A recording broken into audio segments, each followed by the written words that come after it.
मैं सुनील जी, खांटी बिहारी, शुद्ध भारतीय। आप बिहार के तमाम छात्रगण जो कि 10वीं कक्षा में अध्ययनरत हैं, और बिहार नहीं बल्कि मैं भारत का ही कह रहा हूं, जो 10वीं कक्षा में अध्ययनरत हैं, उनके लिए पुनः एक लाजवाब, ज्ञानवर्धक और रोचक और परीक्षा से उपयोगी लेक्चर सीरीज प्रस्तुत कर रहा हूं, और आप इसे सुने और आपको लाजवाब अंक प्राप्त होगा। तो मैं शुरुआत कर रहा हूं। यह आपका दूसरा चैप्टर है विज्ञान का, और इस चैप्टर का नाम है अम्ल, क्षारक और लवण। अंग्रेजी में कहते हैं एसिड, बेस एंड सॉल्ट्स। लेकिन इसके पहले मैं आपसे आग्रह करूंगा कि जब आप सुनील जी खांटी बिहारी यूट्यूब चैनल पर नए हो तो भैया इसको सब्सक्राइब कर लो। ये अपना चैनल है तो आपका, और ये बिल्कुल फ्री है, किसी भी तरह का कोई शुल्क नहीं। आप कहीं के भी हैं, दरभंगा सीतामढ़ी के छात्र हैं, मधुबनी के, तो यहाँ का अपन चैनल या एकरा सब्सक्राइब करू, लाइक करू, अपन दोस्त यार माइट दियो। आप सिवान छपरा आरा के हर तोहार कप्पन चैनल या बाहो एकरा सब्सक्राइब करो, लाइक करो और मित्र अपना दोस्त यार में बांट दो। आप यदि मोकामा के हैं, आप यदि गंगा पार के हैं, तो अरे तोहार कप्पन चैनलिया बाइकरा लाइकिया करा, सब्सक्राइबिया करा हो, अपन दोस्त यार में बांट दो। शुरुआत में कर रहा हूं, और यहां पर कि सामान्य जानकारी सबसे पहले मैं आपको दे रहा हूं। जनरल इंफॉर्मेशन, ये सभी एसिड के लिए, ये आपको बेस के लिए या साल्ट के लिए, ये आपको सही होगी। देखिए, अम्ल स्वाद में खट्टा होता है, इसको चखिएगा तो खट्टा देगा। जैसे आप नींबू ले लीजिए, साइट्रिक एसिड भी इसको कहते हैं, सिट्रिक एसिड। आप नींबू को पानी में डाल दीजिए, पीजिएगा, खट्टा लगेगा। नींबू को आप जीभ पर ले लीजिए, खट्टा लगेगा। तो स्वाभाविक उसमें एसिड है, खट्टा लगेगा।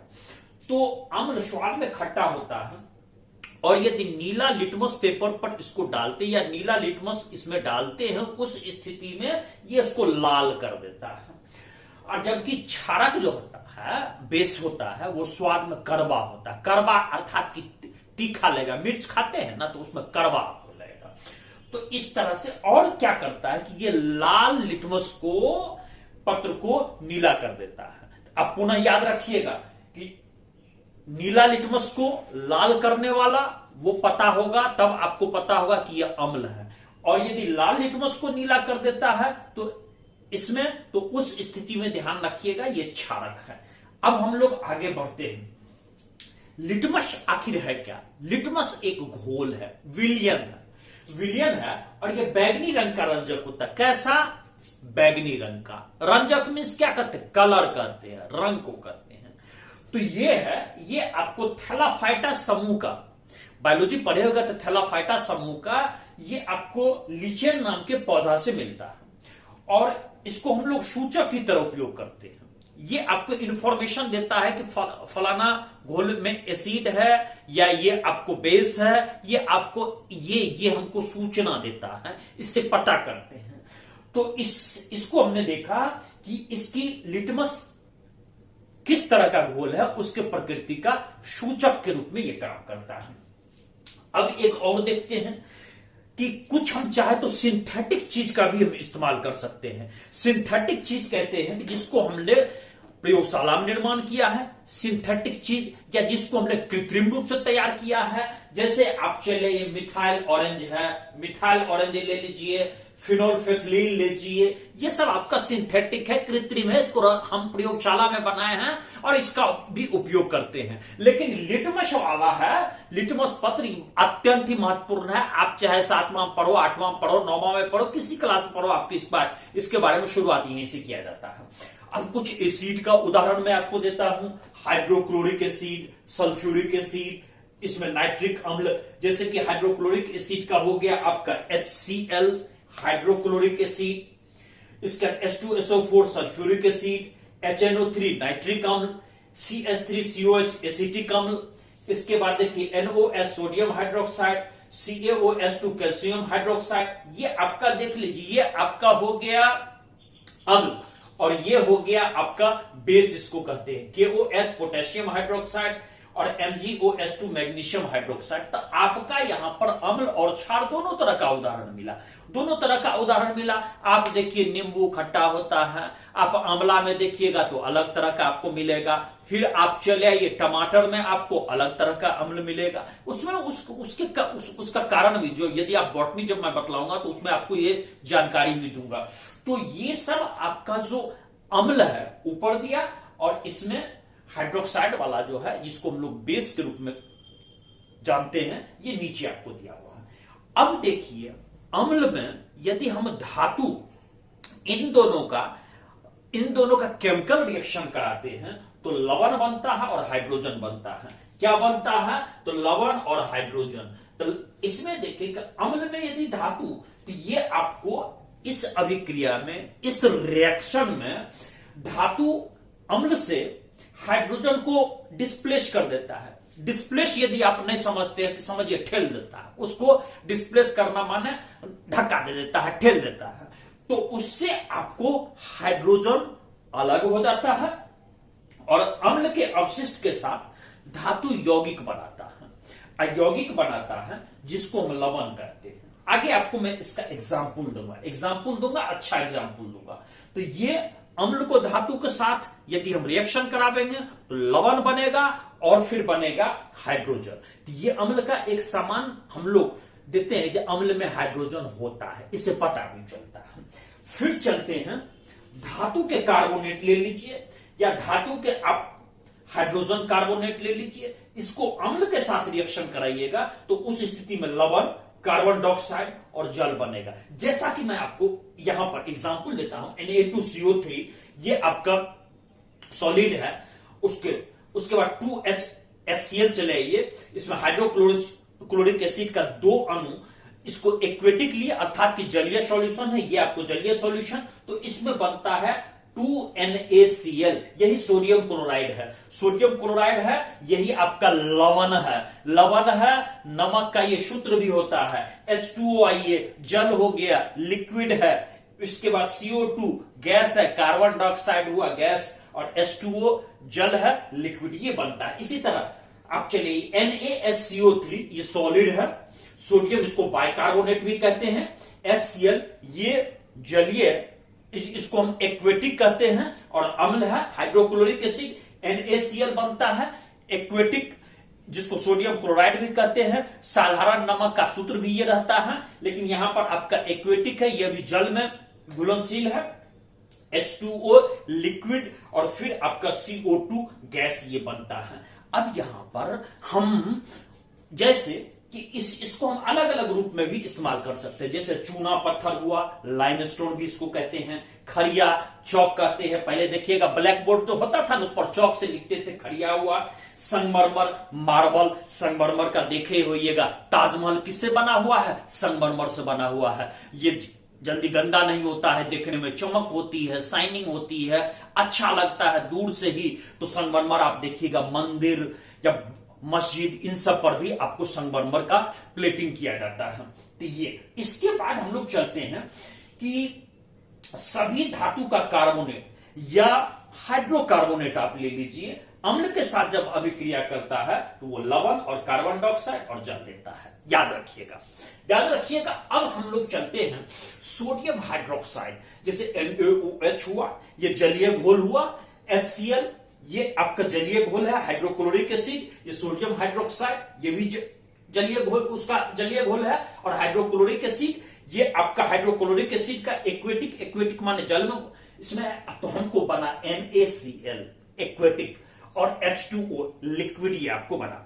तो लिक्विड बना, तो आप यहां देखिए जब अम्ल और क्षारक की अभिक्रिया कराते हैं, जब अम्ल और क्षारक या एसिड और बेस की अभिक्रिया कराते हैं, तो उस स्थिति में हमको लवण प्राप्त होता है। लवण मीन्स साल्टी प्राप्त होता है, सॉल्ट प्राप्त होता है। और इस अभिक्रिया में हमको जल भी मिला। ये जो आप देखते हैं जल भी मिला, आप देखिए यहां पर जल मिला, और इसी तरह से आप देखिए यहां पर ये सॉल्ट मिला। तो इसको हम उदासीनीकरण अभिक्रिया भी कहते हैं। ये आपको नलीफाई करता है और एक दूसरे को, और तब सॉल्ट हमको तैयार करके देता है। सॉल्ट मीन्स होता है नमक, नमक, जिसको साधारण नमक का सूत्र भी हम जानते हैं सोडियम क्लोराइड। जल्दी बोलो रमेश्वर, साधारण नमक का सूत्र क्या होता है? Sodium chloride. अच्छा, अब इसी को हम सामान्य भाषा में ये लिख सकते हैं कि क्षारक और अम्ल इन दोनों का हम रिएक्शन करावेंगे तो लवण और जल बनेगा। जल्दी बोल गणेश, क्षारक और अम्ल को यदि हम रिएक्शन करावेंगे तो क्या बनेगा? क्या बनेगा? लवण और जल बनेगा। वाह वाह वाह वाह, तुमको 80% नंबर आवेगा। बहुत अच्छा, बहुत अच्छा। अब धातु ऑक्साइड और अम्ल के बीच होने वाले रिएक्शन में, रासायनिक अभिक्रिया में क्या होता है, तो धातु ऑक्साइड को अम्ल के साथ मिला दीजिएगा तो उसमें भी लवण और जल बन जाएगा। लवण और जल बन जाएगा तो धातु ऑक्साइड के साथ यदि आप अम्ल का रिएक्शन कराइएगा तो लवण और जल बनेगा। वही चीज है। एक बात और ध्यान रखिएगा कि धातु का जो ऑक्साइड होता है ओकरे तो हम क्षारक करते हैं, तो वह बात हुआ। यही सेम चीज को हम यहां लिख दिए। अब अम्ल और क्षारक के बारे में कुछ महत्वपूर्ण जानकारी ले लीजिए। सब कि let you get some basic information about the acid and base. ज्यादा अंग्रेजी नहीं बोलेंगे नहीं तो कहेगा सुनील बापा पगला गया। तो चलो, अम्ल और क्षारक के बारे में कुछ सामान्य जानकारी आप ले लीजिए। सभी अम्ल में आप एगो चीज देखिए, चाहे जो भी आप अम्ल ले लीजिए, यहां पर देखिए H2SO4 है, HCl है, HNO3 है, CH3CO, चाहे जो भी अम्ल लीजिए उसमें आपका हाइड्रोजन होगा ही होगा। तो एक पहला आपको मिला कि सभी अम्ल में हाइड्रोजन होता है। क्या होता है? हाइड्रोजन। तो चलो भैया आरती, तू बोल, सभी अम्ल में क्या चीज उपस्थित होता है? हाइड्रोजन। बहुत बढ़िया बात आरती, तुमको भी 80% नंबर आएगा। अब इससे आगे बढ़ते हैं तो उसी अम्ल विलयन में जब विस्थापित होता है, अलग होता है, तो यहां पर आप ये देखिएगा कि ये H+ अलग होता है। इसको H+ हम कहते हैं। इसका एक्वेटिक अर्थात कि जलीय आयन इसमें अलग होता है, H+ उसमें। और ये H+ जो अलग होता है तो यहां इसका गुण धर्म अम्लीय यही H+ आयन के कारण होता है। लेकिन एक बात और ध्यान रखिएगा कि H+ आयन स्वतंत्र नहीं रह सकता, इंडिपेंडेंट नहीं रह सकता। तब फिर क्या चीज चाहिए? तो ये जल के रूप में आपको चला आता है। तो जल के अणुओं के साथ ये बन रहता है H+ आयन। तो H+ आयन किस रूप में रहता है? तो जल के अणुओं के साथ। जल्दी बोल रजीब बात, तू बोल। तो ये H+ आयन किस रूप में रहता है? तो जल के अणुओं के रूप में रहता है। इसके बाद हम लोग और चलते हैं, इसलिए इसको H+ एक्वेटिक से हम लोग दर्शाते हैं। अब सभी क्षार जो हैं वो जल में आपको घुलनशील नहीं होते हैं, और जो सभी क्षारक, जो क्षारक जल में घुलनशील है उसी को हम लोग क्षार कहते हैं। तो जो क्षारक जल में घुलनशील है उसको क्या कहेंगे? क्षार। क्षार को छुइएगा तो साबुन जैसा मुलायम लगेगा, बहुत ही मुलायम, बड़ा ही एकदम फ्रेश आपका लगेगा। पुल पुल ऐसे छुइएगा कि हाथ आपको ससरेगा, हाथ आपको तुरंत निकलेगा। साबुन को आप देखिए, गीला साबुन पर हाथ लगाइए फिसल जाएगा, हाथ से आपको नीचे गिर जाएगा, बार बार साबुन का ही। तो इसमें इसीलिए साबुन को देखिएगा, शरीर में रगड़िएगा तो आपको घिसाएगा घिसाएगा। अब उसके बाद ये स्वाद में कड़वा होता है, खट्टा नहीं होता, कड़वा, जिसको कहते हैं तीखापन स्वाद में रहेगा। और इसको छूना और चखना नहीं चाहिए, नुकसान करेगा स्वास्थ्य को। इसलिए क्षार को छूना और चखना नहीं चाहिए, मत छूना। अच्छा, अब फिर हम लोग आते हैं कि सभी क्षारक में OH एक्वेटिक ये उत्पन्न करता है। OH एक्वेटिक, इसको याद रखिएगा, OH- इसको कहते हैं। तो OH हाइड्रोक्साइड जिसको कहते हैं ये। तो अम्ल और क्षारक जब मिलता है तो लवण और जल बनता है। इसी को हम कहते हैं, जैसे H हुआ, यहां Cl बना दिए, यहां NaOH रखे, इसको हम X से डिनोट किए, इसको हम M से डिनोट किए। तो ये जो MX बनता है, जैसे मान लीजिए M मेटल हुआ, X जो बना, जैसे हम NaCl कहे, X को हम मान लीजिए क्लोराइड के रूप में लिए, तो इससे जो हमको बनता है, इससे जो बनता है यही आपका लवण है। और HOH या H2O कह दीजिए, ये जल हुआ। अब जल में अम्ल और क्षारक इसको घुलने पर क्या होता है, जैसे जल में आप अम्ल या क्षारक कुछ भी घोल दीजिए, अम्ल घोलिए या फिर क्षारक घोलिए, तो उस स्थिति में आपका ऊष्माक्षेपी होता है, हीट निकलेगा, आपका एनर्जी जो है वो निकलेगी, उसमें हीट आपका ऊष्मा निकलेगी, तो उसको हम लोग कहते हैं ऊष्माक्षेपी। और जिसमें ऊष्मा आपको बाहर से लेगा तो उसको ऊष्माशोषी कहते हैं। तो जल में अम्ल और अथवा क्षार को मिलाएगा तो क्या होगा, उष्मा क्षेपी। क्षेपी याद रखना, बोल जल्दी से बोल कर सुबह कि जल में यदि हम अम्ल या क्षार को मिलाएंगे तो क्या होगा, उष्मा क्षेपी। बिल्कुल सही। अब फिर आइए, जल में यदि हम सांद्र नाइट्रिक अम्ल मिलाते या फिर सल्फ्यूरिक अम्ल मिलाते। सांद्र क्या कहते हैं, कंसंट्रेशन, माने कि जिसमें ज्यादा मात्रा में हो। जैसे मान लीजिए दूध है ओरिजिनल, तो वो आपका कंसंट्रेटेड है, ओकरा में पानी फेंट दीजिएगा, जल फेंट दीजिएगा तो डाइल्यूटेड हो जाएगा। उसको कहते हैं तनु।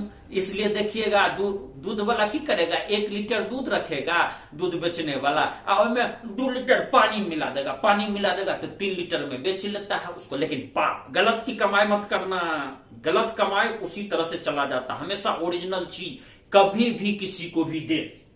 तो इसमें जब हम मिलाते हैं तो उस समय आपको सावधान रहना चाहिए। क्यों, तो उससे हीट निकलेगी। यदि आप कांच के बर्तन में जल में अम्ल डालते हैं या क्षार डालते हैं तो उस स्थिति में उसमें हीट प्रोड्यूस होगा।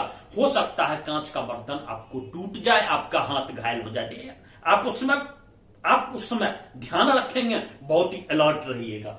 इसके बाद आइए कि आप ऐसे मिलाइएगा कि जैसे जल को थोड़ा हिलाते रहिएगा और अम्ल को ज्यादा नहीं हिलाइएगा, क्षार को ज्यादा नहीं हिलाइएगा। कोशिश कीजिएगा जले को ज्यादा हिलाए, वो अपने मिल जाएगा।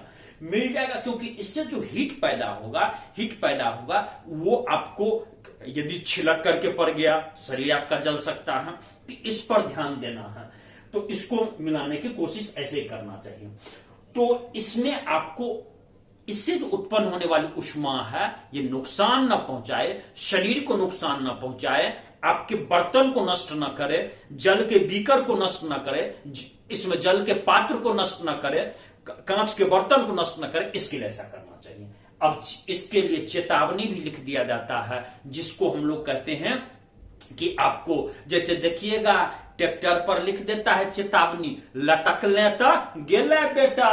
कुछ ऐसा बदमाश होता है बिहार में कि आपको ट्रैक्टर के पीछे लटक जाता है तो उसमें कहता है लटक लेता गेले बेटा, कहां जब ही तो जहां से एलही हन वहां चले जाओगे। इसीलिए उसमें चेतावनी, यदि ई कहेगा कि कृपया इस पर न लटके तो बचवा नहीं समझता है बात को, इसीलिए वो चेतावनी है।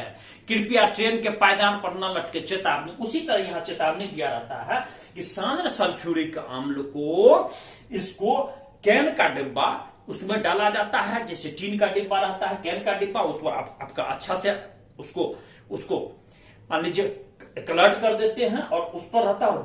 बोतल पर चेतावनी का चिन्ह डाल दिया जाता है। जैसे आप देखिए बिजली पर आपको चिन्ह डाल दिया जाएगा, ऐसा रहता है खोपड़ी का, और उस पर मुर्दा का चिन्ह बना देता है, हड्डी का चिन्ह बना देता है, 440 वोल्ट लिख देता है, उसी तरह से। और चेतावनी का चिन्ह इसमें, ताकि आप सावधान रहे। अब यदि आप चख लेते हैं, अब यदि आप उसका नुकसानदायक आप क्षार को चख लेते हैं तो वो नुकसान सरकार की नहीं होगी, उस बेचने वाली कंपनी की नहीं होगा। अब तनुकरण करते हैं। तनुकरण जैसे आपको बतलाए, सांद्र होता है ओरिजिनल, उसमें कंसंट्रेटेड।